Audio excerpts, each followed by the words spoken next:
माननीय श्री राजा भाऊ बाजे.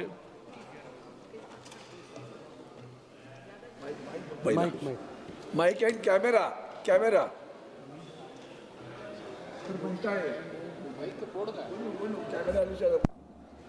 Late the camera start.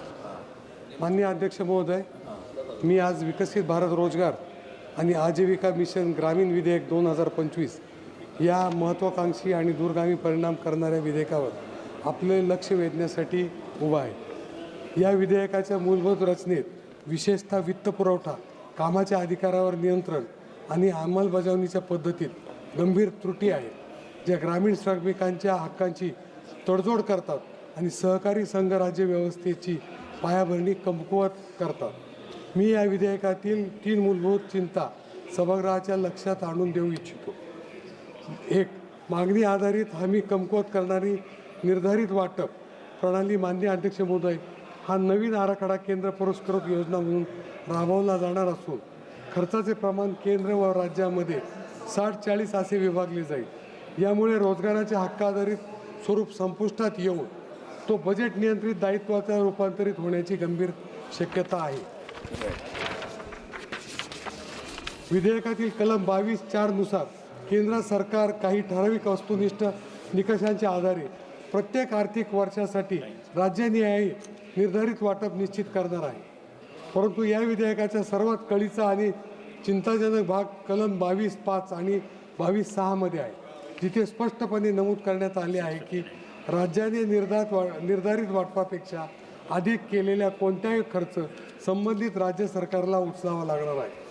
याचा अर्थ असा होतो की जर एखाद्या राज्यात दुष्काळ, अतिवृष्टी, नैसर्गिक आपत्ती, आर्थिक मंदी किंवा स्थलांतरामुळे कामाची मागणी केंद्राने ठरवलेल्या मर्यादेपेक्षा वाढली तर त्या अतिरिक्त खर्चाची संपूर्ण जबाबदारी राज्य सरकारवर टाकली जाईल. ही तरतूद रोजगार हमीच्या मूळ संकल्पनेलाच हरताळ फासणारी आहे.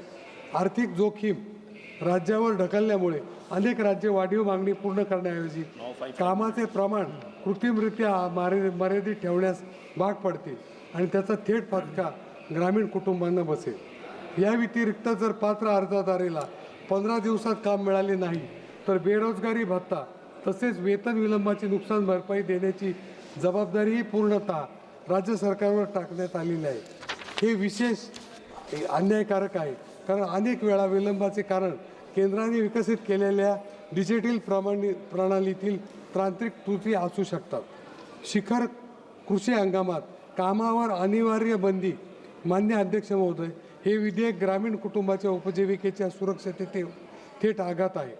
कलम 6 आणि अनुसूची 1 नुसार प्रत्येक राज्य सरकारला दरवर्षी कमाल 60 दिवसांचा कालावधी अधिसूचित करणे अनिवार्य आहे, ज्यामध्ये पेरणी व कापणीचा कृषी हंगाम समाविष्ट असेल आणि या कालावधीत या कायद्याअंतर्गत कोणतेही काम सुरू करता येणार नाही. ही तरतूद मजुरांच्या स्वतःच्या गरजेनुसार काम निवडणीचा अधिकार काढून घेते. या 60 दिवसात जर शेतात काम उपलब्ध नसेल किंवा अत्यंत कमी मजुरी मिळत असेल तर त्या कुटुंबांना कायद्याने हमी दिलेले उत्पन्न मिळवण्यास प्रतिबंध केला जातो. मान्य अध्यक्ष महोदय, रोजगार हमी कायद्याचा उद्देश लोकांना रोजगार देण्याचा आहे. कृषी क्षेत्रासाठी सक्तीची स्वस्त मनुष्यबळ उपलब्ध करून देण्याचा नाही. कामावर अशी सक्तीची बंदी म्हणजे हमी अधिकाराचे थेट उल्लंघन आहे. मान्य अध्यक्ष महोदय, 125 दिवसांचा रोजगार हमीचा दावा आणि विकसित भारत राष्ट्रीय ग्रामीण पायाभूत सुविधा स्टॅक यासारख्या संकल्पना असूनही आर्थिक मर्यादा आणि कामाच्या हक्कावर लादलेले निर्बंध या विधेयकाचा मूळ उद्देशच कमकुवत करतात. म्हणून मी केंद्र सरकारला पुढील सुधारणा करण्याची ठाम विनंती करतो. निर्धारित वाटप प्रणाली त्वरित रद्द करावी आणि मागणी आधारित वैधानिक हमीनुसार होणाऱ्या सर्व अतिरिक्त खर्चाची जबाबदारी केंद्र सरकारने घ्यावी. कृषी हंगामातील 60 दिवसांच्या सक्तीचे कामबंदी मागे घ्यावे, जेणेकरून ग्रामीण कुटुंबांना त्यांच्या गरजेनुसार रोजगार हमीचा लाभ घेता येईल. जर आपल्याला खऱ्या अर्थाने विकसित भारत घडवायचा असेल तर तो दुर्बळ श्रमिकांच्या मूलभूत हक्कावर अटी लादणारा नव्हे तर त्यांना सक्षम करणारा असला पाहिजे. मान्य अध्यक्ष महोदय, मनरेगा हे नाव बदलून राम नाव घेतलं म्हणून जे श्रमिकांवर जो आधार होणार पाहिजे तो आधार होत नाही. तरी माझं म्हणणं असं आहे की आपण केंद्र सरकारने याचा विचार करावा.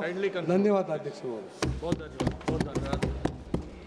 थैंक यू जी. माननीय श्री नीलेश लंके जी. कैमरा